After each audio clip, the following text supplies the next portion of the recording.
here to continue. Thank you.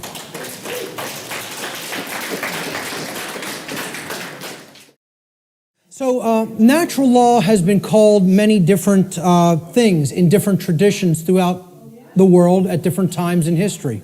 Let's look at what some people have called it. It's been called the law of cause and effect, or the laws of cause and effect. And there's a scientific connotation to this concept of cause and effect too. Even scientists will say an effect invariably follows a cause. And they'll also say things like, for every action, there exists an equal and opposing reaction. So there's a consequence when an action is taken. In the more New Age circles, you've heard it referred to as the law or laws of attraction. Okay? I call this presentation the real law of attraction.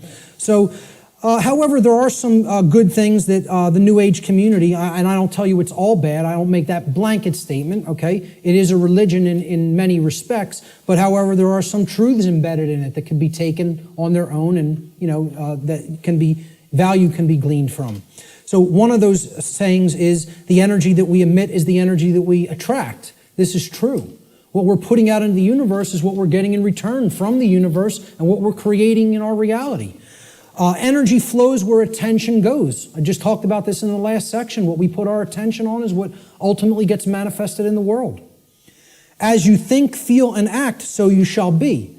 You know, some of the teachers of different variants of law of attraction teachings have only put the first part in that. As you think, so you will be. No. As you think, feel, and act, so you will be. And most of all, as you act, so you will be. Most of all. Okay?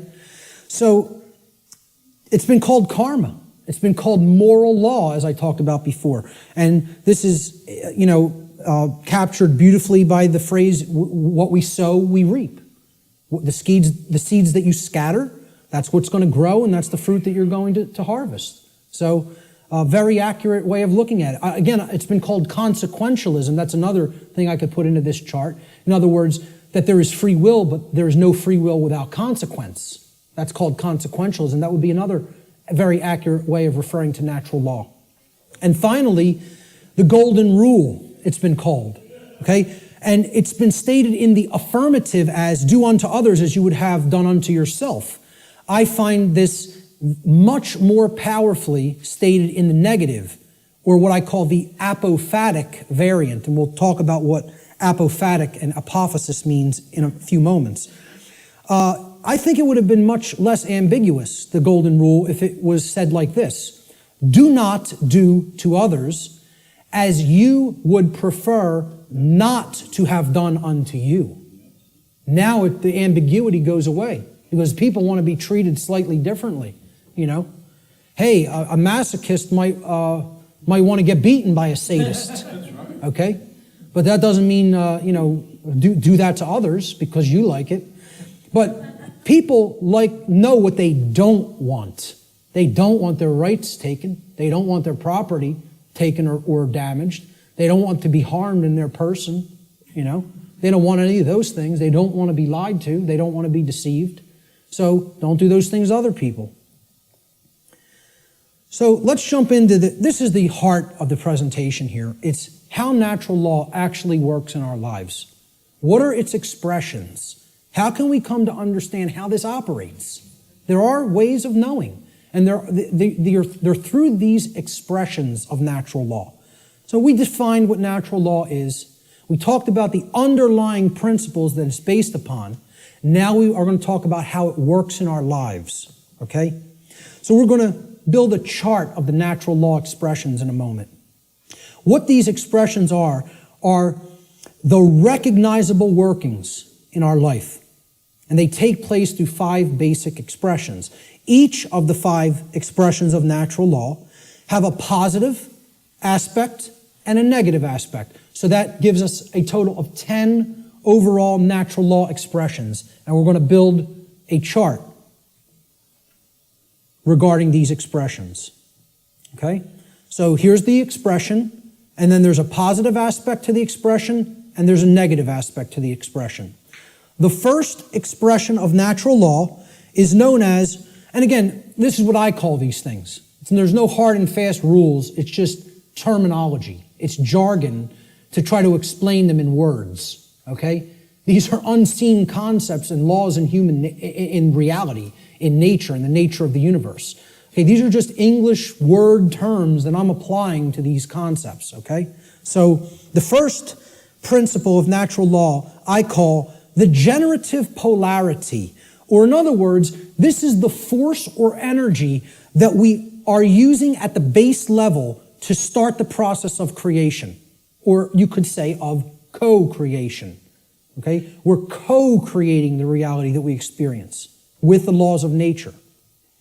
So you could look at the first first expression of natural law, which is the generative polarity, as the force that we use to set all of the other events which are to come, which are to manifest in our lives, into motion. Or in other words, what we use, the force that we use to generate or create the quality of our experience. That's the generative polarity. The positive expression of the generative polarity is love. Now, this is not what many people think of as love, okay? It's not familial love. It's not relationship love. It's not Hollywood movie variant of love. It's not romance novel variant of love, okay? I call love consciousness. Love is the force which helps us to expand consciousness and become open to truth if we are in it. If we are in that vibratory energy, we become open to truth.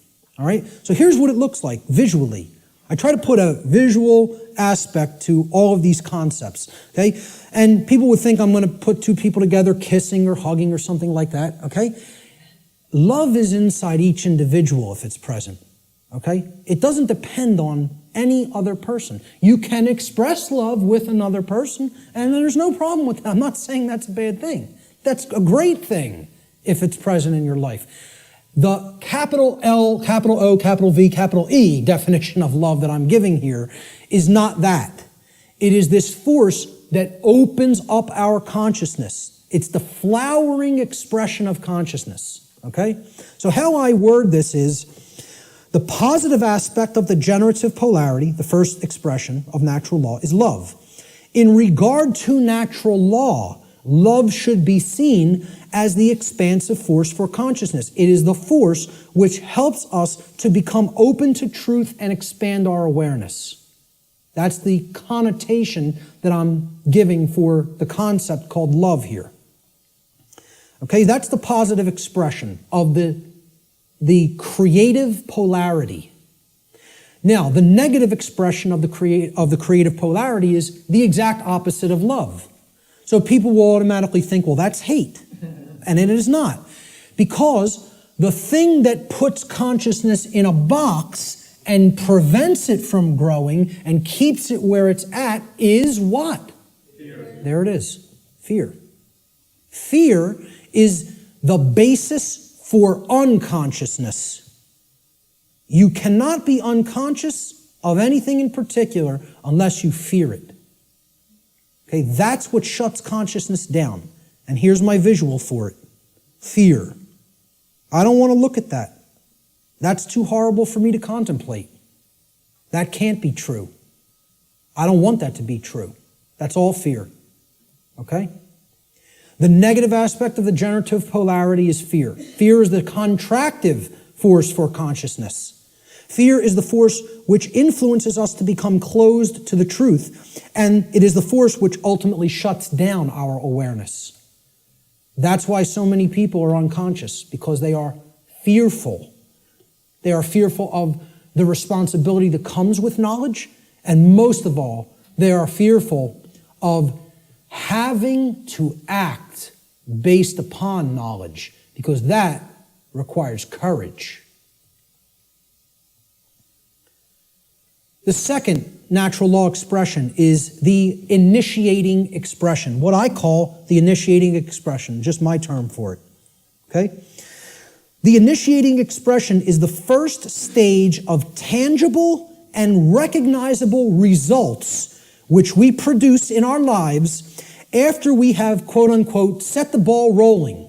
Okay? Set the dynamic in motion by choosing between the generative polarities of either love or fear. All right? So, we choose love and something starts to happen. We become open to truth, right?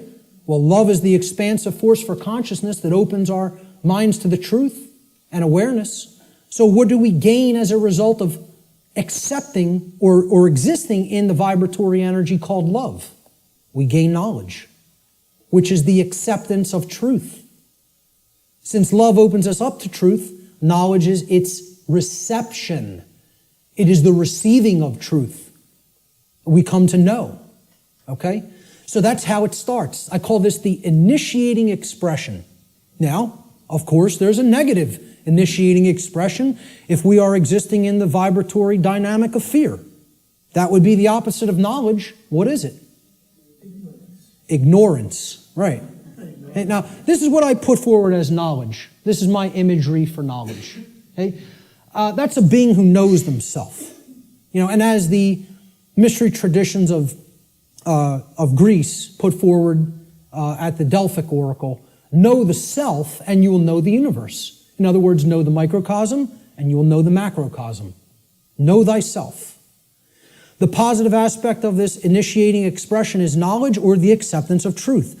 Knowledge positively influences the quality of our lives because it positively influences our decision-making processes that lead to understanding in every area of our lives. You want to know how something works and ultimately create something good? You have to have knowledge. You want to know how a car works? Keep it running in good order? You have to have knowledge. You want to know how a computer works? Keep it running in good order? You have to have knowledge. You want to know how the human psyche works and keep it running in good order so that conditions on earth manifest the way you want them to manifest? You got to have knowledge. Not getting out of this condition without learning. Learning is the key. It's the answer. Knowledge is the answer. And people don't want to hear that. They don't want to hear it. They want to think we're magically going to manifest the desired conditions that we say we want without learning a thing. It doesn't work that way. So again, the negative initiating expression is ignorance. Ignorance is the refusal of truth. It is the refusal to gain knowledge. Okay? Because we are in fear. So here's what I put as the image for ignorance. You know, the population that is hypnotized, that wants to keep paying attention to nonsense and trivialities, feed themselves tons of GMO food that is crap for the physiology, you know. Pay attention to distraction, entertainment, mainstream news and media, you know. It's all there to just shut the consciousness down and keep people in a depressed psychological state and keep them in a state of psychological infancy. The negative aspect of the initiating expression of natural law is ignorance, or the refusal of truth. Ignorance negatively influences the quality of our lives because it negatively influences these decision-making processes that lead to understanding in every area of our lives. If you're ignorant about how anything works, you can't create the desired condition. It's just not possible. It's important to remember, again, that ignorance should be distinguished from nescience, which means not knowing because necessary information is not present or was unattainable. Ignorance, on the other hand, means not knowing even though necessary information is present because that information has been willfully refused or disregarded. And again, to keep us in ignorance, they don't need to hide the information anymore because it's not hidden anymore. It's out. And once again, it's available at your fingertips for free if you have the desire to take it in. But now, the manipulation mechanism that is used is dissuade people from looking at it, provide endless entertainment, provide endless amusement, provide endless distraction, and say there's nothing to any of that stuff. That's just some old crazy religion that you don't need to understand. It's no different than any other religion, believing that natural law exists. Okay? That's what people will insist on telling you. So people will be dissuaded from ever looking into it, and they'll disregard it of their own choice. Thomas Jefferson said that if a nation expects to be ignorant and free in a state of civilization, it expects what never was and never will be: freedom and ignorance are antitheses of each other that can never coexist simultaneously. That is an impossibility in natural law.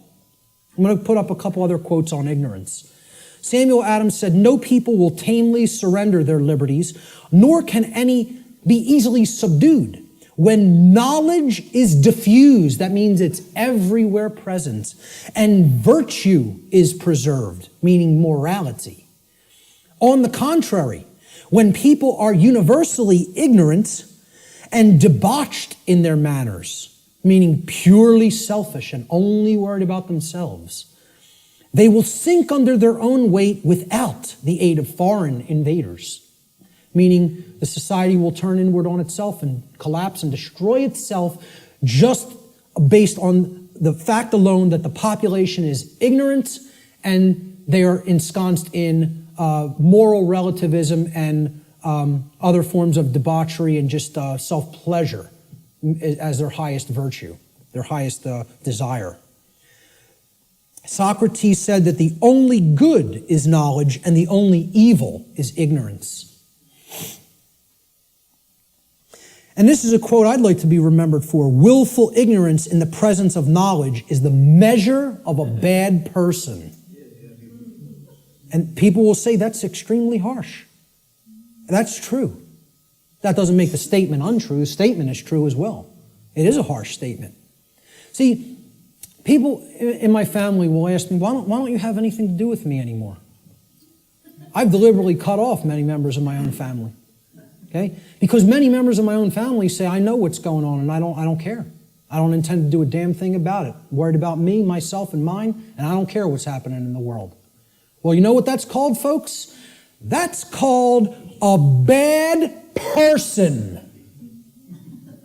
Let's not mince words. Let's not euphemize. Let's call it what it is. That's called a bad person. And I don't want anything to do with bad people in my personal life. I don't hang out with bad people. I try to surround myself with good people who care. Because they're co-creating wisely. Okay? I tell family members who I've cut off association with, because you do not care is what makes you a bad person. I don't want anything to do with you until you start caring about what's going on in the world. Then we could talk again. And I'll welcome you back with open arms and forgive you. But not until. You want to stay in that level of consciousness? I want nothing to do with you. I don't want to be around people like that. They're bad influences, and they do bring other people down. So I'll still put out the information. It's there any time for free that they want to go and engage it. And I tell them all, anytime you want to ask me and come over and engage directly with me, I'll make the time for you. But until you want to do that, until you develop that desire, I don't want to be in your presence. Okay? So maybe, I don't know if that's going to be effective. I don't know. And guess what? I don't care whether it's going to be effective, because I'm not going to surround myself with bad people until they decide I want to make myself a better person. Then I'll engage them and speak the truth to them. But until then, I'll put this out there for all for free, and they can engage it any time they want. But in my personal life, I can't make time for that. I don't have energy for that. I barely have energy for this. An anonymous quote, I believe this was from some internet forum. I don't know what the gentleman's name was, but it was a great quote. Ignorance is the root cause of all evil. And since only knowledge eradicates ignorance, it is our duty and moral obligation, there's that term, to educate ourselves as well as the masses around us. That's a moral obligation if you're in a position of knowledge. And once again, that's why I do what I do. I don't do it because I like people. Believe me, Barb will tell you how much I like people. I don't do it to make friends. I don't do it to make money. I do it because it's a moral obligation and for no other reason. I don't serve people. I serve truth. Truth is the force which I serve. And I bend the knee to no other. That's it. That's it. So great quote on ignorance there. Great few quotes on ignorance. Let's look at the next expression. The internal expression is what happens inside of us. Very simply. So now, we've started creating with a polarity. something has happened in the world, either acceptance of truth or refusal of truth. Now something's going to take place inside of us, right? So look, this level is that knowledge level, right? This is the base consciousness level. You could look at, that's the foundation. Remember that 4-block diagram, right? You could look at this, here's the foundation. This is the foundation that lies underneath the trivium, right? Okay? That's as deep as it gets. Consciousness or unconsciousness, love or fear.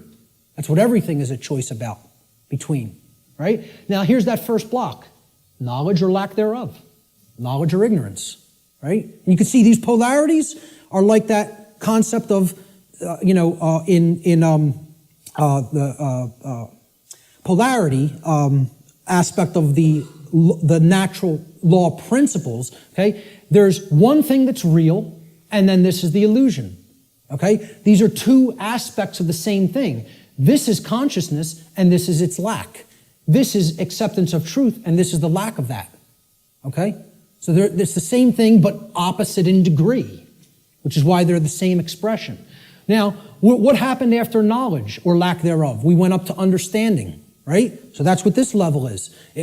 Understanding happens internally, right? It's an internal process, all right? So the positive aspect of the internal expression is when we come to understand through developing the knowledge and the acceptance of truth that we are sovereign.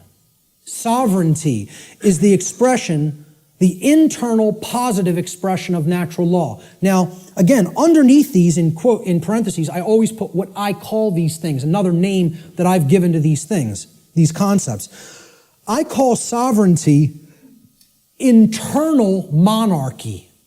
Internal monarchy. Now, monarchy means one ruler. Mon means one, is a prefix for one, and archon in Greek means ruler or master. So, internally, we each need to master and rule ourselves. This is our kingdom that we get to rule and nowhere else. We don't get to rule over anybody else.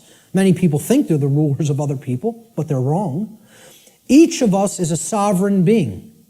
Sovereignty, as we're going to see, means that you're not owned by anyone else. No one else owns you if you're sovereign. Okay? So here's my expression, my visualization for sovereignty. Okay? Somebody who truly has the light.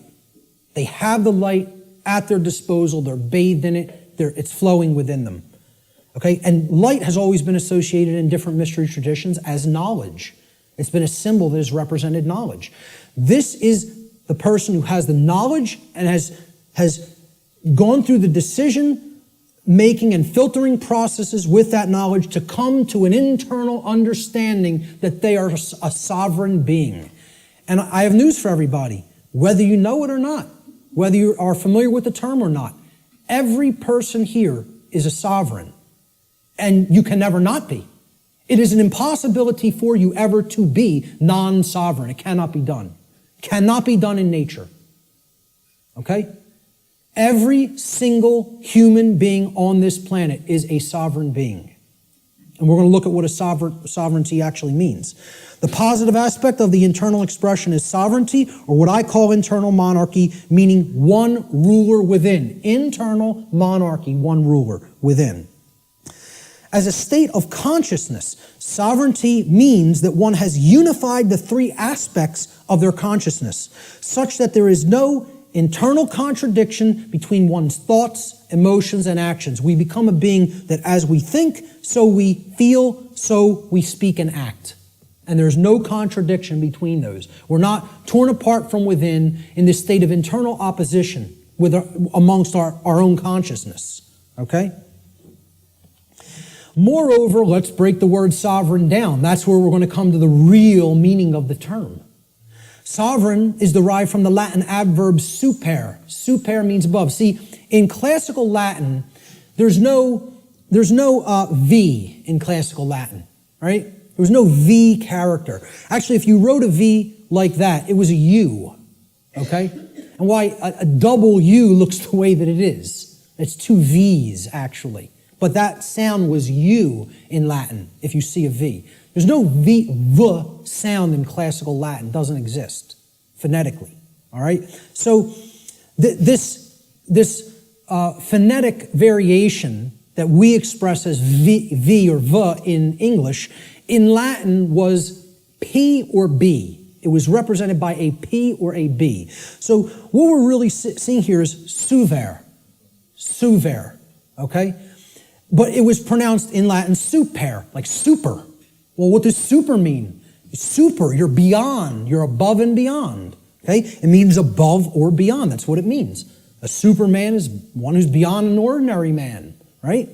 The Latin noun regnum comprises the second part of the etymological root of this word. Regnum, it comes from rex regis in Latin, or regis. It means king. So regnum was the king's rulership. Regnum means his reign. It's where the word reign comes from in English, regnum, in Latin. It means rulership or externally imposed control. Okay? Not control in the context, I'm going to control my emotions, I'm going to control my behavior. No. It means I'm going to control you externally by imposing my will over your will through coercion. That's the context of rulership or control that I'm talking about here. So put them together. Super regnum, sovereign, means above or beyond externally imposed rulership or control by another. That's what it means. Sovereign means not a subject to another being, like a king, like one who considers himself a king. And it means not a slave to someone who considers themselves your master. That's all sovereign means, folks. Not a slave. And why I say every single person here is a sovereign is because there is no such thing, never has been any such thing, and never will be any such thing as legitimacy to slavery. That has never existed, does not exist now, and never will exist. Slavery is an illegitimate concept. None of us are slaves. The condition of slavery has been imposed upon people, but it has never in history been legitimate, and it never will in history be legitimate. So there is no legitimacy to the concept of slavery, of the rightful rulership of another being through directly imposing your control through coercion. Doesn't exist. That's a big part of what natural law is about. We have to understand when we're saying this word, this is what is meant by sovereign, not a slave. Okay, we did a study where we asked people, are you a sovereign? Like 11% said yes. Maybe, I think it was 10 or 11%. Which I thought was almost encouraging, that 1 in 10 people knew that they were sovereign beings. It was amazing. But 90% of the human population doesn't feel that they're sovereign, doesn't know that they're sovereign. I'm telling you, it doesn't matter an iota whether you believe you are or not. I'm telling you it's an eternal truth that you are a sovereign and can never be non-sovereign. There is no such thing as someone else's legitimate rulership or ownership of you. Because there's no such thing to the legitimacy of slavery, and there never has been, and there never will be. So everyone is a sovereign. A sovereign is a monarch. Again, mon means one, and archon means ruler. So when people ask me, what kind of government do you want? I tell them I want anarchy, and I want monarchy. And they're like, how could you have those things simultaneously? Because if you have internal monarchy, you can have external anarchy. See, we need to have the rulership within, and we need to get rid of the rulership without. This is the kingdom we need to master, and we need to set aside the concept of mastery and slavery in the external domain, in the physical world. Sovereignty, a sovereign is a monarch, which means a single ruler who rules only the kingdom of self. Sovereignty is a state in which one controls one's own thoughts, emotions, and actions, and by bringing them into unity or non-contradiction or non-duality, attains mastery over one's own consciousness. Sovereignty could be considered the equivalent of true self-control, true self-mastery, true self-love, or true self-ownership. It's all of these things. And ultimately, it means not a slave. That's what has to be remembered above all else. Let's look at the negative internal expression for natural law, which is confusion. Now, confusion results when we are in ignorance. That's the emotional dynamic, the feeling that takes place within the individual. This is the lack of understanding. Confusion only happens in a lack of understanding. When we have not taken in knowledge, because we are afraid, we are in fear, okay? Ignorance results, and then confusion happens internally. So look, remember, here's the essence, that's the foundation. This is that first stage, that first building block that we called knowledge or lack thereof. Okay? This is the second building block that we called understanding or lack thereof. This is true understanding when truth has been taken in and accepted. And this is the lack of understanding. Now, in that state of lack of understanding, we're confused. So there's no rulership within. Inside of us, there's anarchy, which means the absence of ruler. Of a ruler, not the absence of rules, which I'm going to get into later. Anarchy means there's no ruler, no master. So if there's no master inwardly, we have a big problem, because that means there's no self-mastery, there's no self-control, there's no self-discipline, and ultimately, there's no self-love. And that results in an understanding that we don't truly own ourselves. It would result in the absence of self-ownership, which is what we're experiencing as a species. That other people believe they own other people. This is what I found as a picture representing confusion. Someone who doesn't know themselves. Doesn't know themselves, completely attached to a ego identity. Their whole mind is all wrapped up. I believe I'm this businessman. I believe I'm this banker. I believe I'm this lawyer. I believe I'm this doctor. And that's my identity, and if something goes wrong with that, there goes my identity. There's who I am down the drain, you know? So this negative aspect of the internal expression of natural law is confusion, or what I call internal anarchy, meaning no ruler within. Confusion is the state of mind in which the being is ruled by fear and ignorance. Confusion could be seen as internal opposition within one's own consciousness. In other words, being torn apart from within in such a way that one's own thoughts, emotions, and actions are in perpetual contradiction with each other. A thought, emotion, and action are not in alignment. As we think is not how we truly feel and is not how we act. There's total contradiction and separation. No unity amongst those three aspects of consciousness. That's confusion. The fourth expression of natural law is what happens externally in the macrocosm in society. When you have a bunch of people who are in either this dynamic within their own consciousness or a bunch of people who are in this dynamic in their own consciousness, a state results in the society at large, because the society at large is comprised of the aggregate quality of the individuals that comprise that society. All right? So if there's love present and knowledge has been taken in and it's been understood and we understand that we're sovereign and we're expressing self-ownership and self-mastery, what state manifests in society? Freedom. There it is. Freedom can only manifest when those preceding conditions are in place. It cannot magically manifest by any other means. If we say we want to be free, this is the path we have to take. Consciousness acceptance of truth, and an understanding of our own sovereignty through self-mastery. It can't happen any other way. It's not possible. Okay? So, this is what the picture I chose for freedom. This is actually from the cover of probably one of the greatest books I think that's ever been penned by human hands. And I've read a whole lot of books in my life.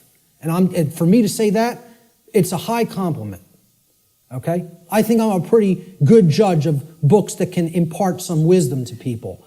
And I'm telling you, you need to read the book, The End of All Evil by Jeremy Locke, if you haven't already read it. This is one of the cover image from that book. Very rare book. To find it physically online, if you find it at a decent price, snatch it up and give it to other people or sell it to other people. Okay? I had a physical copy of this book. I lent it out, took off. Forgot who I lent it to. It happens, right? But this was a rare book. And I think it was only pressed a couple thousand, and it was never repressed. So it's a single printing or something like that. Never repressed it. Now, you'll find that book for $150, $200 in some places, right? I finally found it at some foreign source online for like $20, $25 and jumped all over it, and I finally have a new physical copy of it. One of the books, along with Larkin Rose's book, The Most Dangerous Superstition, that if I had to tell you, destroy every other book on earth, it would be down to these two. You know what I mean? It's that much. They're that important. This is the cover image from that book, with chains being broken that were formerly holding the earth in captivity. I think it's a great image that represents what freedom is about. It's not about my freedom. It's about our freedom. It's about freedoms for all beings. And guess what? Our, when I say that in relationship to the earth, doesn't just mean human beings. It means all beings, including the animal kingdom. So, the positive aspect of the external expression is freedom, or what I call external anarchy, meaning externally there are no rulers. There is no condition of masters and slaves. Okay? So that's what anarchy actually means, the absence of slavery. That's what it really means. True freedom for all should be seen as the goal of spiritual development. Such a state can only manifest as a result of human society's adherence to natural law. Can only manifest. Not just will manifest. The only way it is possible for it to manifest is if we understand and adhere to natural law. Okay, so that's the positive external expression, what happens in society. Now, there's a negative external expression, and you can call it multiple things. You can call it totalitarianism. You could call it slavery. I term it simply control, externally imposed control. Okay, it doesn't mean, self-control. It means literally someone outside of your own being is trying to control you and own you. So yeah, a good way of looking at it would be slavery as well, because control leads to slavery. Control is what I call external monarchy, meaning there's a ruler from without that believes they do own you and wants to continue to own you as their subject or slave. And this manifests in things like the oncoming police state, which I wouldn't even say is oncoming, I would say it's here. Say we're already living in it. It's not something that's going to happen in the future. It's something that's happening in the present. People talk about it as something they're trying to avoid from happening. What makes people think it's not already happening? The negative aspect of the external expression of natural law is control, what I call external monarchy, one external ruler, the concentration of illusory power, in the hands of institutions like government. Control is the pathway to all forms of evil and destruction. It results when a society lives in direct opposition to natural law.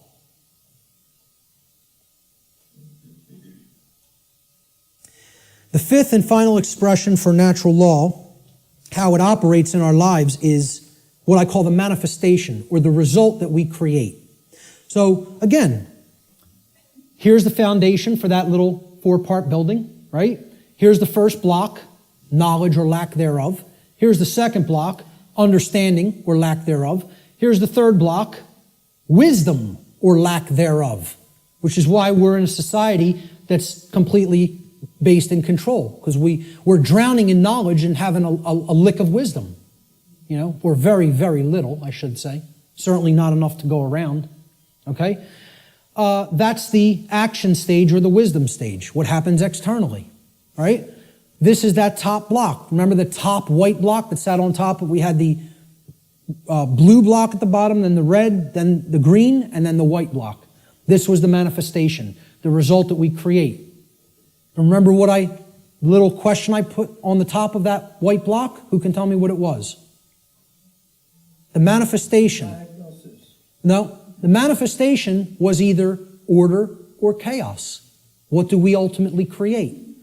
So the positive manifestation is order, or what we would call all the things we say we want.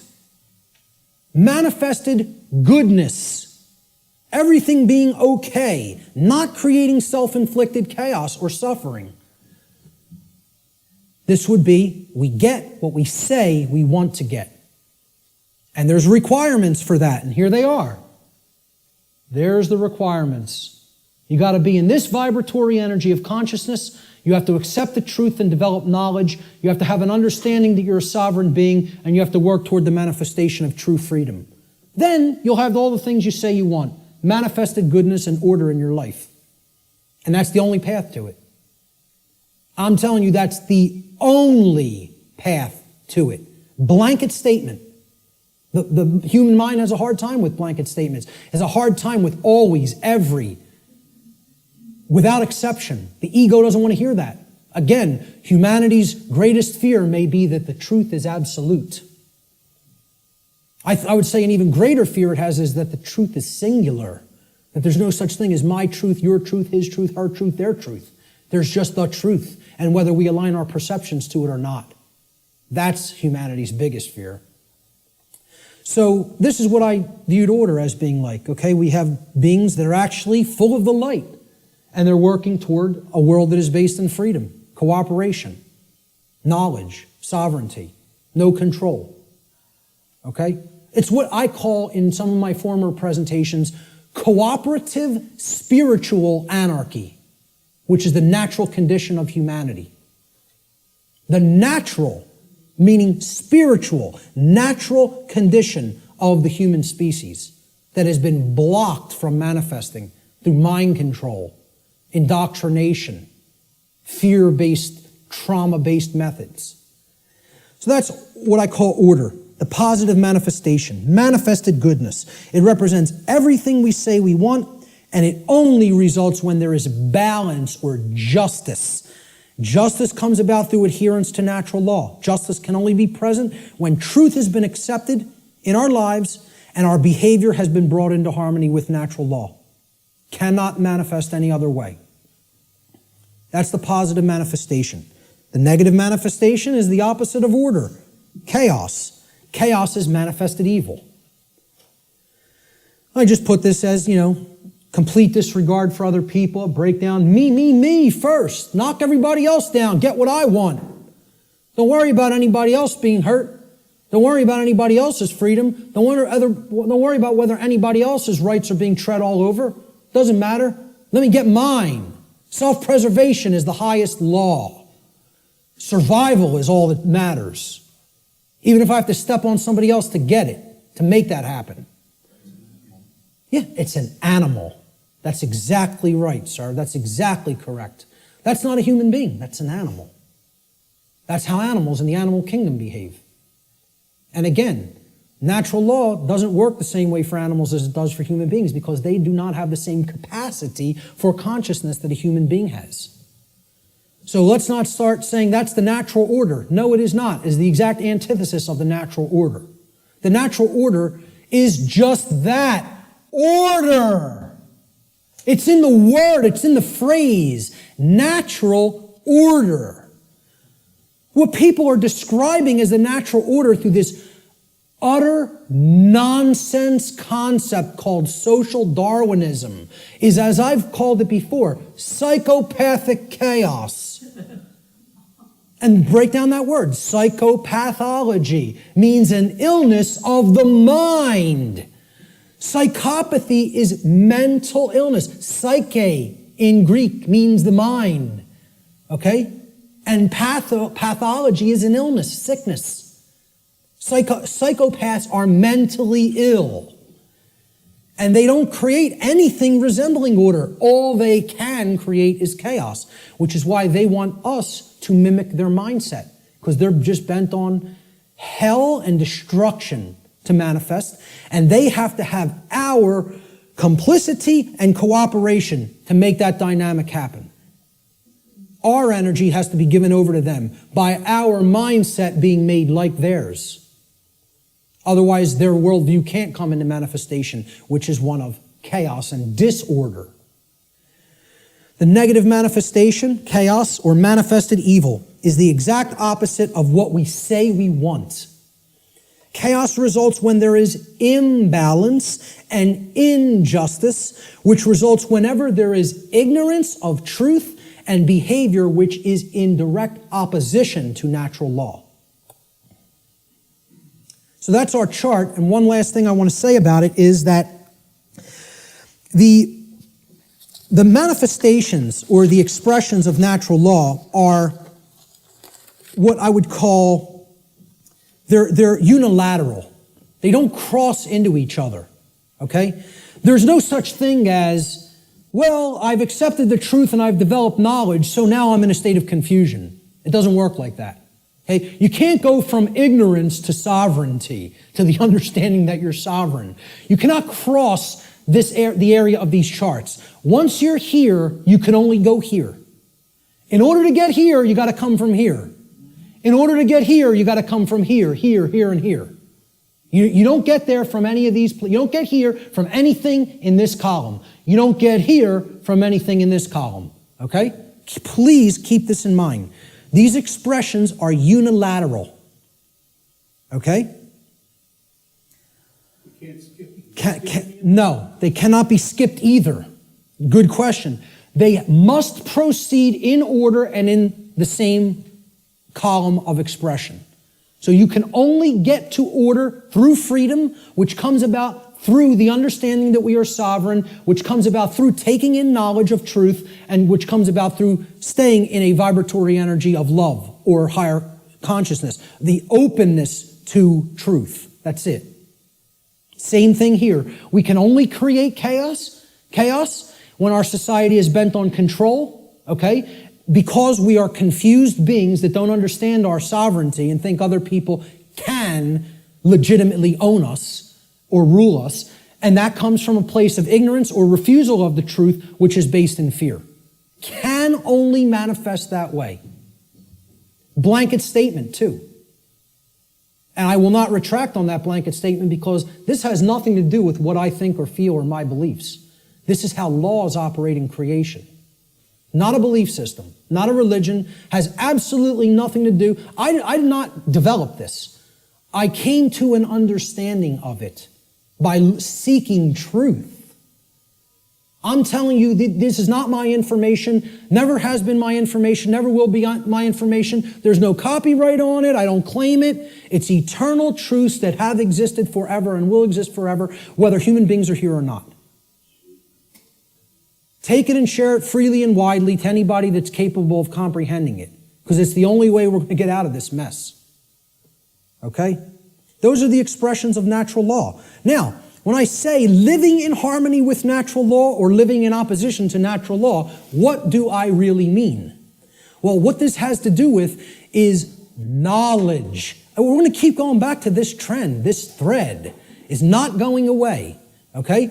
And guess what? Every time I teach any of this stuff, whenever there's the new age community around or present, okay, and you'll encounter them from time to time, they'll insist, they'll even see it's like, you can tell knowledge is becoming a bad word to these people. No. When you say K-N-O-W, no, it's almost like they immediately have an avulsion, extreme negative reaction, and it is fear. But it's mind control, moreover, because they are being fed this poisonous untruth that there's not really any such thing as knowledge, and that knowledge is not the way out of this prison. And I'm telling you, it goes hand in hand with religious traditions, because they want you to externalize your power, externalize everything. And I'm not telling you, I'm not saying don't have a model for behavior. And okay, this person, Buddha patterned it. You want to pattern your behavior on the Buddha's life? Great. Live the great life. You want to pattern your behavior on the life of Christ? Whatever. And again, I'm not getting into this discussion here today about the actual historicity of the man Jesus, regardless of what you believe regarding that. I understand I could write books on astrotheology, okay? I understand that being may never have existed in the way a lot of people believe he did. So what? Whether Siddhartha Gautama existed in the form of a man or not, or whether that's an allegory, who cares? Understand the spiritual teachings they were trying to convey to humanity and then apply them in your life. Live by that ethic, that code, and great, okay? And have whatever religious notion you want, okay? What I'm saying is what this religion called the New Age movement and what many official, organized, regional religions, okay, do is they try to take the emphasis off knowledge. Because again, if you're not seeking truth and trying to develop knowledge, that's how this information remains occult. And that's how the control system stays in place. They want you to externalize your power to a deity or a guru. Once you do that, you're accepting your chains. You're saying, I have no power. Let me tell you something, folks. I'm not powerless. I am full of power. Why? Because I have knowledge of how things actually work. Nobody can tell me that I'm owned by somebody else and can get me to believe it because I have understanding of my sovereignty. If they can take that away from you by getting you to de-emphasize the importance of knowledge, of self-knowledge, they own you. That's when you're owned at that point. Okay? Knowledge is the way out of this. Knowledge, understanding, and then converting that to true wisdom through actions. Not believing in something, not accepting everything, not waiting on somebody to come down and save you, whether it be Zoroaster or the aliens from Zeta Reticuli or Ashtar Command or Jesus Christ. Okay? You keep waiting on an external Savior, you're going to be waiting in your chains forever. The knowledge of truth is what the Christ figure himself proclaimed would be the pathway to true freedom. Now, whether you put any emphasis on even exoteric Christianity, I'm telling you, that's the core of all the mystery traditions, is that until you take in the light, you'll never dispel the darkness. And the light is knowledge of truth. That's what it has always been symbolized as and represented as. Okay? Knowledge is the answer. And here's what the biggest piece of knowledge that comprises natural law needs to be understood. There is a difference. It is a 100% completely polarized antithesis. These are diametric opposites that exist in nature. These concepts, right and wrong, do not exist as constructs within the human mind. Anybody who believes that is thrown completely off the path. They are engaged in Satanism. Let me just say it just openly right out in a way that is completely unambiguous. If you believe there's no real difference between these things and that they do not exist in nature, you are accepting Satanism. It's a satanic belief system that comes directly from dark occultism. And once again, you could say whatever you want about believing that or not. I was a priest within this religion. So if you go up to a Jewish rabbi and you would expect he would have some knowledge of the Judaic tradition, would you not? If you went up to a Catholic priest, you would say, well, he has some knowledge of Catholicism and how it expresses the Christian tradition, would you not? If you go up to a Islamic, what do they call them? Yeah, right. Would you expect that this practitioner of his religion, who's in the priest class of his religion, would have some knowledge of Islam? Well, I'm telling you, I was a priest in Satanism. And I'm telling you, the concept of moral relativism is satanic belief. It is satanic ideology. It's it's their second tenet. They have 4 pillars. The 4 pillars of Satanism are self-preservation is the highest aspiration, and nothing comes above it. The second tenet is there is no such thing as the objective difference between right and wrong. Right is what's good for me, wrong is what's bad for me, personally. And that's it. And I get to make that up based on my likes, preferences, and whims. Okay? The third tenet is social Darwinism, which is an extension of macrobiological Darwinian theory. Okay? Social Darwinism, an oligarchy or a ruling class gets to direct the herd because we know better. And it's just our right to do so because our intellect makes us superior. And the fourth pillar is eugenics. Since we are ultimately God, since we decide what's real and what's not real, and we give that perception to the rest of the herd, and we get to decide what's right and wrong, well, we're God here. And therefore, we get to decide who lives and who dies. That's the 4 pillars of Satanism. And you know how many people believe that nonsense? A whole lot. Way more than people in the priest class of this religion, because they are propagating these tenets everywhere in human society. So many people are Satanists and do not even know that they are Satanists.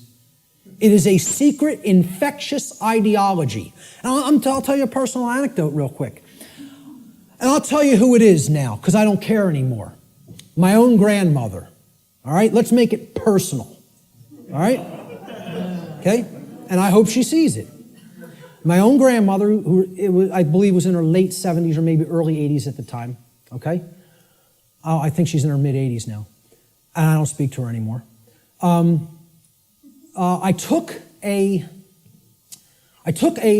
printed sheet of paper that I printed out of my printer, printed it out of a laser printer, and I put a little piece of white tape. I taped a piece of white paper over the heading, the title of the document. And I asked her to read this. It had 4 paragraphs, right? And the paragraphs described each of the tenets of Satanism, very briefly. Self-preservation is the highest law, etc., etc. Moral relativism is what we believe in. Social Darwinism is what we believe in. And we believe in eugenics. Okay? She said to me, well, I pretty much agree with everything that's written there. And I said, you do? And she said, yeah, that's how I think. I don't see anything really wrong with it or bad with it. I said, okay. I said, peel that little strip of paper off that I've taped to the top. I want you to see what the document's called. And on top, it said, the tenets of modern Satanism. And you know what her response was? Well, then I guess that makes me a Satanist, doesn't it? Not horrified. Not, oh my God, what is my belief system? What do I believe in? No. Well, guess that makes me a Satanist, doesn't it? As if it was just no big thing. And you know what? You know how many people are in that mindset? Hundreds of millions, if not billions, and don't even understand what it is. Because they think Satanism is something that it is not. They don't understand what the ideology of Satanism is. They think you have to be associated with the trappings of Satanism, okay? That you have to dress as if there's such a thing as dressing like a Satanist. Or you have to have certain things on your walls in your house or in your garage if you're a Satanist. Well, let me tell you something. Satanists are the owners of banks. They own hospitals. They own schools. Okay? Yeah. Certainly that university right across the road. And many people ascribe to this religion in their thoughts, emotions, and actions, and do not even understand it because they don't even understand what that belief system is about. They don't understand what that ideology is. They don't know its tenets. So, again, going back to this, if you don't know that there is an objective, meaning in nature difference, okay, between right and wrong. That is a satanic belief system. Morality, it's not right versus left. It's about right versus wrong. This whole left-right paradigm that people are, you fall in with the left, with the Democrats, or the right, the Republicans, has nothing to do with any of that. It's a false paradigm. The thing that all of that's a distraction for not getting you to pay attention to and understand is the difference, the real, true, and objective difference between right and wrong. And we're going to explore what that is, because it can be known. It can be known, and most people will be shocked and horrified to understand the real differences between right and wrong, because they'll have to look into themselves and recognize in many ways that they are cooperating with wrong, and that they don't really truly know the difference between right and wrong. When you tell people this, I'm telling you, I told this to somebody in a bar once, which was a big mistake of even trying to bring up this discussion in that environment. But occasionally I even, make asinine mistakes like that and think I'm going to be talking to even a semi-conscious being when you're talking to a block. Okay? So I said, you understand what actual morality is true common sense. We're going to look at that term, common sense, and explore what it really means. And she said, so what you're saying is if I think that there's no really objective right and wrong, that I don't have common sense. And I said, yes, that's what no, I said, that's not what I think. I'm trying to explain to you that's what it means by definition, not by what I think. The definition of common sense is to truly know the difference between right and wrong. And I said, because I say that you are not fully in that state of awareness, don't even take it personally, because billions of people on the earth are in that same state of awareness. You're not special, and it's not a personal attack against you. And I thought this person was going to throw a glass at me. Literally got so enraged because she's associating the concept of common sense with that you are functional and can adequately perform the daily activities of living. And that's not what I'm talking about as common sense, okay? Having common sense about, I can prepare my meals and eat for myself and wash my own clothes and, go to work. That's not what I'm talking about as common sense. That's your everyman's definition or connotation of common sense.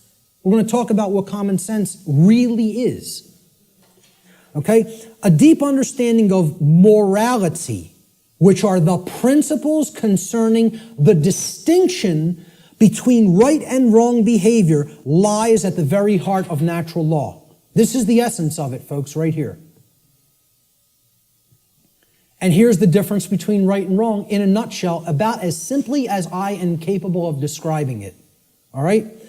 Now, we use the words correct or right to mean correct and moral. When you say, okay, what's 5 plus 5? It's 10. You're right. Meaning you are correct. That is true. That is the correct answer. That is right. Okay?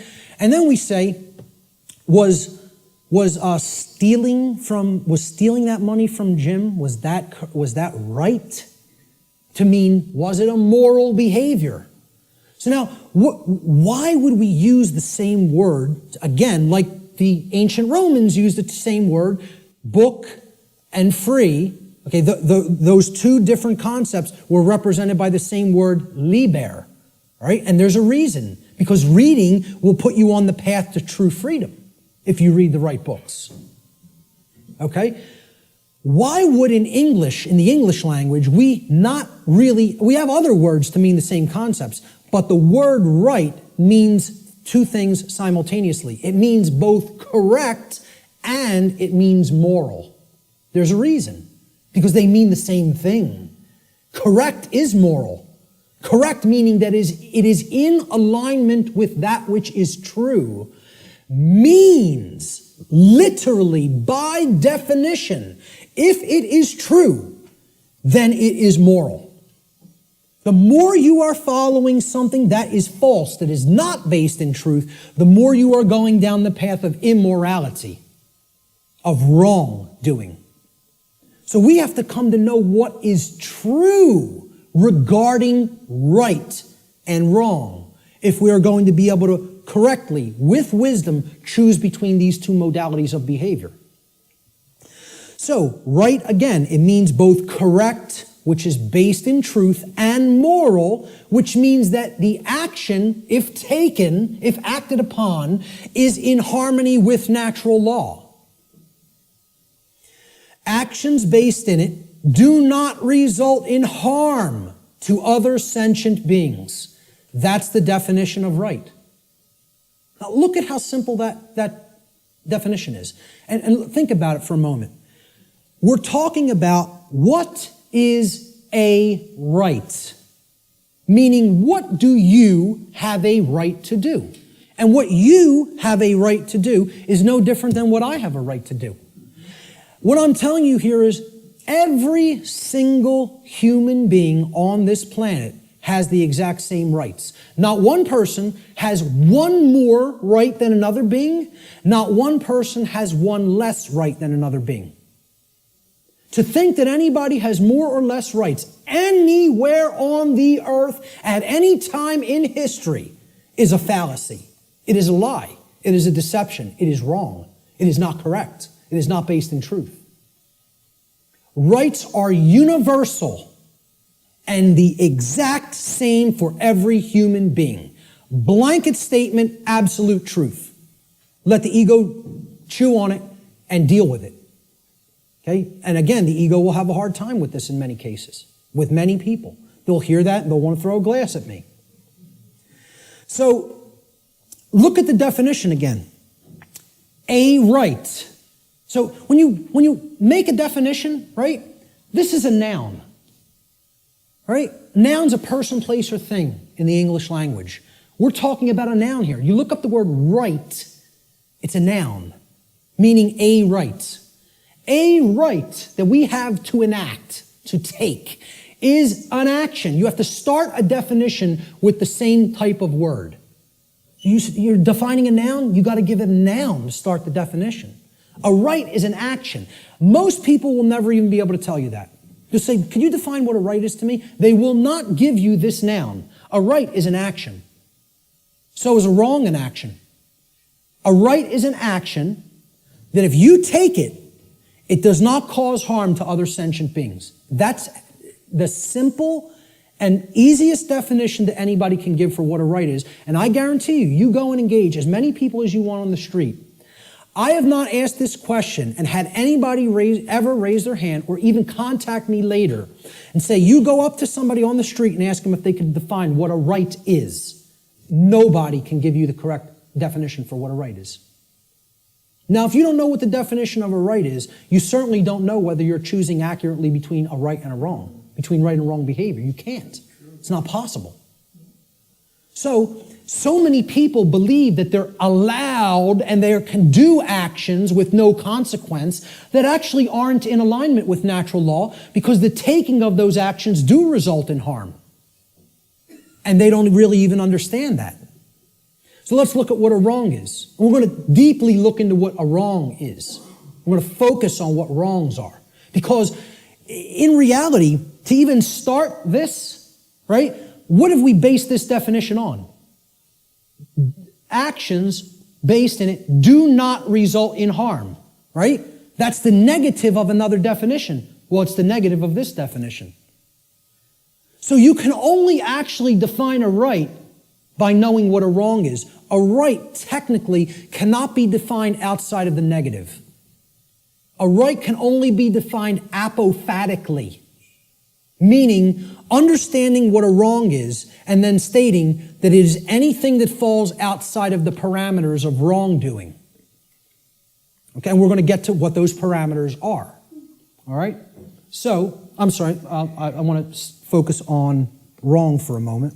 Okay? Wrong, again, we say this, what's 5 plus 5? 9. Wrong, it's not true. Incorrect. Incorrect answer.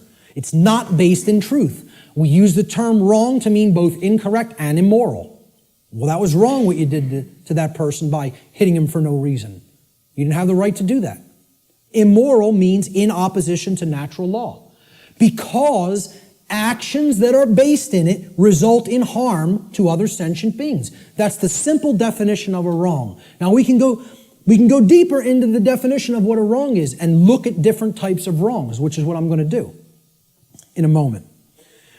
So this is the concept that is referred to as apophatic inquiry. Very, very critical to understand concept. And you have to apply this concept. What this essentially is it's a filtration process. This is the process of the middle process in the trivium. Okay? It's weeding through the inconsistencies and saying, well, is this inconsistent? Is this inconsistent? Is that not true? And you're setting those behaviors aside and you're saying, here's the behaviors that are wrong. Don't engage in those behaviors. It's negative. It's a negative process. It's a destructive process.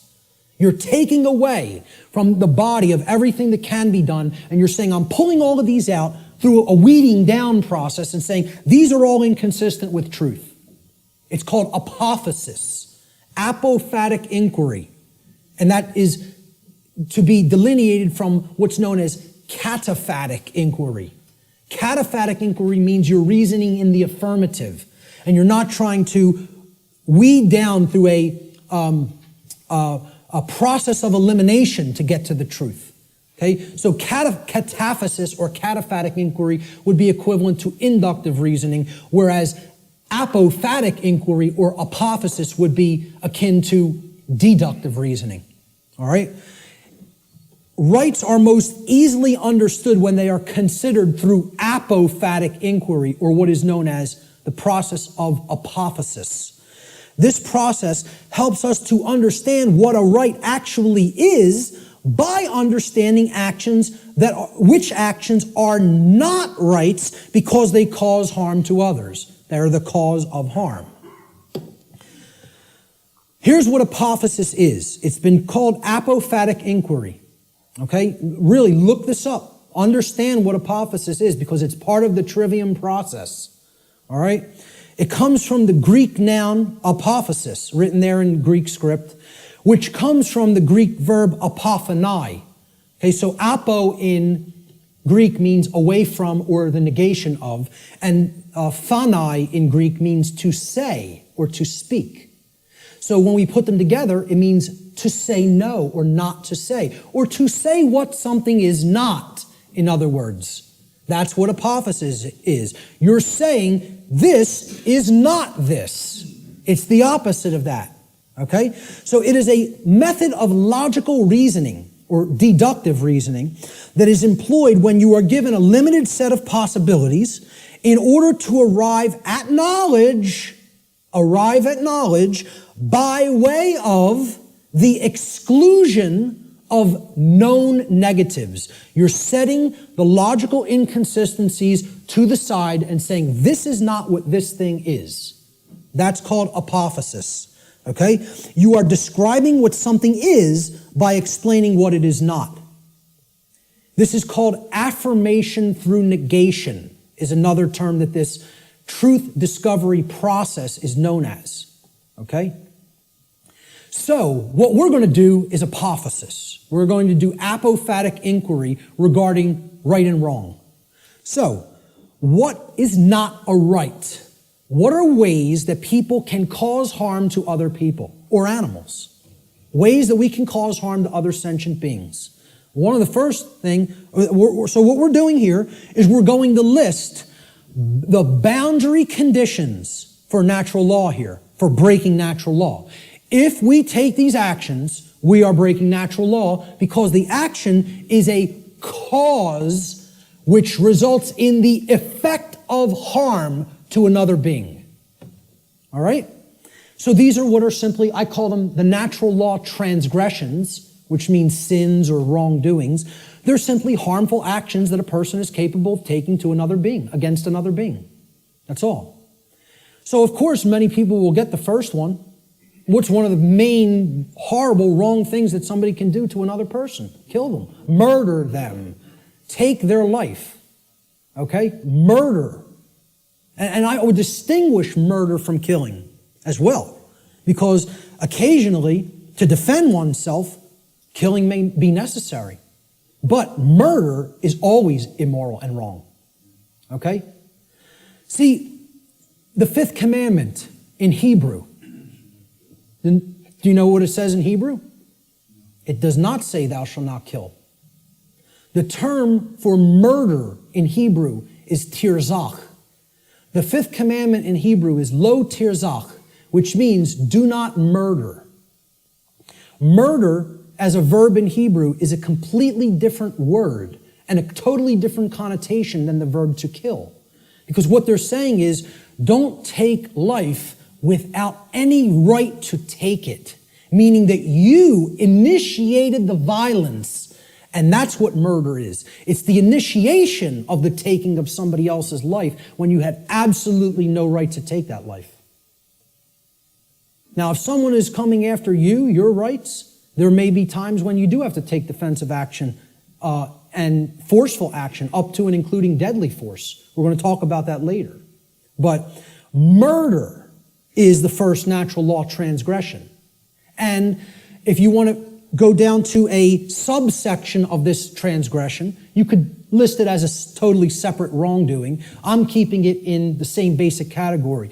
Assault, meaning you're directly physically accosting without right the well-being, the bodily well-being of another being, is also, it's like, it would be, you could consider it attempted murder. Because assault is something that you do without right. If someone assaults somebody, they have no right to commit assault. Never exists. The right to commit assault does not exist. The right to commit murder does not exist in any circumstance, ever. Blanket statement. The right to defend oneself through physical force exists, and possibly in certain circumstances, the right to kill exists. But murder and assault can never be rights, because they always are done by being initiated without the right to do so. It is the initiation of violence. All right? Rape is the second natural law transgression. Okay? You're coercing the free will of another person and making them sexually associate with whom they wish not to. That's rape. And it's always wrong. Blanket statement. All right? The third natural law transgression is theft. It is the taking of property that does not belong to you. Someone else, got that property through lawful means without hurting somebody else. That's their property for as long as they are using it and being responsible for it. And you don't have a right to just take what doesn't belong to you. Nobody has a right to take my projector or my remote control or my computer any more than I would have the right to take Richard's cameras. Okay? It would be theft of somebody else's property. It's not mine. And this is the problem. We don't understand property. As we're going to get to, all rights are property rights. We'll get to that in a moment. That's the third natural law transgression. The fourth is trespass. And that means going into somebody else's lair that they are using, that they own lawfully and that they're responsible for, without their permission or consent, and you're just invading their privacy and their space, and you're taking their security away from them in that process. And we do have a right to set aside a place for ourselves for our own lair. Okay? And to violate that is to trespass against somebody else in their own property. The fifth and last natural law transgression is coercion. This is forcing somebody through the threat of violence to have their will comply with your will, whether they don't wish that to be the case or not. Making somebody do something that is against their will. Coercing them. And that's also not a right. Now, that's a small list. Very small list, right? We could add one more. We could add lying. Lying is also a wrongdoing. And I would consider that a theft of truth or a withholding of truth that somebody needs to understand to make accurate and informed decisions, lying to them. Okay? But essentially, these five are the overarching natural law transgressions. I challenge anybody to come up with a wrongdoing that doesn't fit into one of these categories. So far, I've never had one person able to do it. Any wrongdoing, any action that you could think of that doesn't fall into one of these wrongdoings. Yep. I would probably categorize it as pure ignorance, but I would say, hey, maybe you could look at it like that because that's propagating the slavery system indirectly. So, you're actually, you're not doing anything to help anybody else's freedom, certainly. I don't know if I would categorize that as a natural law transgression because, it's giving consent and propping up that system. It's not technically what I would call an action, but it's more of like giving consent. Hey, you could say that is a wrongdoing, I guess, because giving your consent is tacitly saying yes to control, and that's ultimately affecting everybody else's freedom negatively. So, possibly. But in general, what I would say is if you could think of an actual physical action that doesn't fall into one of those categories, let me know, because that's a pretty comprehensive list, and it's only like, 6 words. So, now, what if I told you I could narrow it down? What if I told you I can get rid of 5 of those words and take it down to 1? Okay? These are the wrongdoings. Let's try to narrow it down, right? Okay? Every harmful action that a human being is capable of taking is a form of theft. Now, many people will hear that for the first time. I've never heard that said. There is no action that you can take that causes harm to another person that is not a form of theft in some form or fashion. I challenge anybody to come up with an action that isn't a form of theft, that is an action that is a wrongdoing that isn't a form of theft. You won't be able to do it. I put that challenge out on my podcast. Say, email me if you know. No, not one person. The only one person challenged it and tried to say lying. I say, okay, that's really taking the truth from somebody, thieving truth. And whether you want to look at it as you're simply dissuading them from looking at the truth too, deceiving them or not offering correct information, still you're taking away their ability to make correct judgments based on the availability of information. So it is a form of theft. Some form of property. Now look at that word. Property. Proper, meaning right, is always being stolen when a wrongdoing is committed.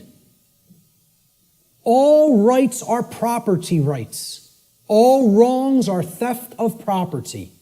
Once again, I challenge anybody. It's an open challenge. If you can find me a right that is not a property right or a wrong that is not the theft of some form of property, please do it. Please let me know. Okay? Life is a form of property. So taking life you had no right to take, murder, is stealing property that wasn't your own because that was that person's life, possessive. They own it. And I didn't have a right to just go and take it for no reason. Rights are a form of property, meaning actions that you may do because they are in harmony with natural law and do not cause harm to others. I don't have a right to stop you from taking. If you're not harming somebody else, nobody has a right to stop you from taking an action. You may perform any action which does not directly result in harm to somebody else. Okay? Rights are a form of property. Freedom is a form of property. Somebody doesn't have a right to take somebody else's freedom and hold them against their will just because they don't like what they're doing. They have a distaste for what they're doing.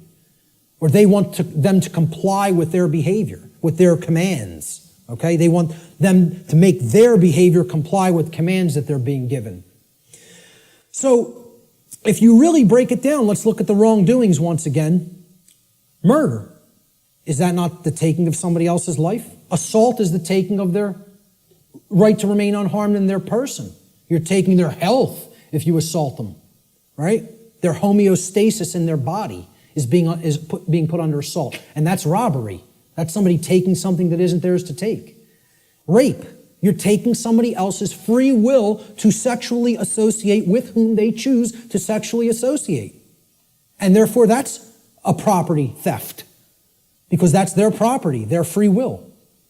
Theft itself says it right there. You're taking physical possessions that aren't yours to take from somebody else. Stealing. Trespass. You are taking someone's security in their own lair, as we talked about, which you don't have a right to take. That's also their property. Coercion. What are you taking? Somebody else's free will, which isn't yours to take. That's a gift from the Creator, which belongs to each individual. And if somebody's coercing somebody by telling them, you must do this because I said so, and if you don't do this, I will come and do some form of harm to you, that's not a right. That's a wrongdoing. Coercion. And it's a form of theft. Exactly. Sure. You must buy this. Imagine this. Great. We're going to take 5 more minutes and then we're going to take an hour and 15-minute break. So all of these things are forms of wrongdoing, and they're all ultimately one wrongdoing in different forms. They are all theft, every one of them. There is only one wrongdoing. There's only one way anybody can wrong anybody else. Stealing. That's it. Every form of wrongdoing is a form of theft against another being and their property. A living being or their property must have been harmed in order for a violation of natural law or wrongdoing to have taken place. Any action which does not cause such harm is a right. There's the apophatic definition of a right. Through understanding what a wrongdoing is. And I'm telling you, billions of people, not millions, not hundreds of millions, billions of people on this planet do not know this. Could not tell you this. Because this is it. This is it, folks, right here. This is the crux of natural law. What is a right? What is a wrong? And I couldn't sleep last night. After we got home, I never have problems sleeping. Ever. Ever. I'm just going to tell you this before we break. I was laying in bed last night before I went to sleep for the night. Could not sleep because all I was thinking of is how preposterous. I told this to some people at lunch. I'm just sitting there thinking about how preposterous and ridiculous it is for me to even ever have to utter any of this. The fact that this is not 100% pure common sense knowledge on the earth is so abominably preposterous to me that all I was sitting there thinking is, how could I be going out and explaining this to people? This is what I must do? Me, though. It was almost like schizophrenic in a way. Because I was just thinking, I was waking up and then falling back to sleep and waking up thinking, where am I? Why am I here? And I'm the person who's coming out and doing this. And it's just so absurd and ridiculous to me. Some punk from South Philadelphia taking in the knowledge of the mystery traditions and teaching them to people. Me. It's the most ridiculous thing. I can't even imagine it, you know? I still can't. I can't imagine that it's necessary, you know? That's the position that our society is in. It's so profoundly sad that I can't believe it. And unless we deeply start to understand this and propagate this knowledge to other people, things are going to get worse and worse and worse and worse. And there's no reason for it. There's no reason to go down that path. We want to choose the way of maximum pain because we don't want to give up thoughts that we're addicted to just because the pattern has been there for as long as we can remember. We would rather go down the path to the grave and the abyss rather than admit we were wrong and just say, I need to give up this negative way of thinking. You know? I'm going to leave it right there and just say the bottom line to what this section comes down to is if someone hasn't been harmed, no wrongdoing has been committed. No victim, no crime, in other words. Many people insist, there doesn't have to be a victim for there to be a crime committed. You know how many people are rotting away in a jail cell right now as we speak who have never harmed another living being? You know how many people? Tens of thousands. Okay? And no one has any right to hold them. Unless you've harmed somebody else, nobody has a right to stop you from continuing to take the action that you are taking. Okay? We're going to talk about some of those things in the last section. So let's take an hour and 15-minute break, and we'll be back here at about 5:20.